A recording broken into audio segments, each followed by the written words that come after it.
اچھا بھابھی آپ اتنی آسان ہیں بقول عاقب بھائی، مگر آپ نے 40 کتابیں ماشاءاللہ 2 سال میں لکھ لی. 2 سال میں ہوتے ہیں اگین 24 مہینے. 24 مہینوں میں آپ نے 40 کتابیں لکھ لی. 100 پیج کی تو منیمم ہوگی کتاب. 200 پیج کی. 200 پیج، یہ ہو گئے 8000 پیجز. 8000 پیجز، اور یہ ہو گئے 700 کے 720 730 دن. آپ روز کے حساب سے 100 پیج لکھ رہی ہیں تقریباً. Some thing. تو اس وقت یہ کیا کر رہے تھے؟ یہ کچھ نہیں کر رہے تھے تو کتابیں لکھنا پڑی. جب بندہ اتنا فارغ ہو جائے تو پھر کتابوں پہ لگ جاتا ہے.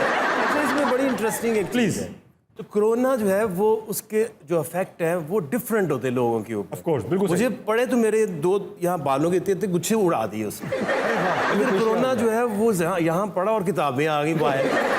مثلا آپ کورونا سے پہلے سے لکھ رہی ہیں؟ نہیں، میری جرنی تو تابش گزشتہ 25 برس سے، آئی تھنک میری جو 18 ایئرس کی پہلی بک تھی جو آپ کے جنگ گروپ آف پبلشر نے چھاپی نیوز سے آپ کا تعلق تھا. جی بٹ یہ کہ یہ جو گفٹ آیا ہے انگلش پوئٹری کا، جس سے 2 ورلڈ ریکارڈ بنائے ہیں میں نے پاکستان کے لیے، یہ کہا جا سکتا ہے کہ یہ 2 سالوں میں انگلش شاعری جس شدت سے انعام کے طور پر، گفٹ کے طور پہ اتری ہے، اور میں اب اسے ایسے ہی ٹریٹ کر رہی ہوں. جیسے آپ نے کہا کہ روز کی 10-15 نظمیں لکھنا، ایک اسٹوڈنٹ کی طرح لکھنا، راتوں کو اٹھ کے لکھنا، اب یہ زندگی کو ایک مشن مل گیا ہے.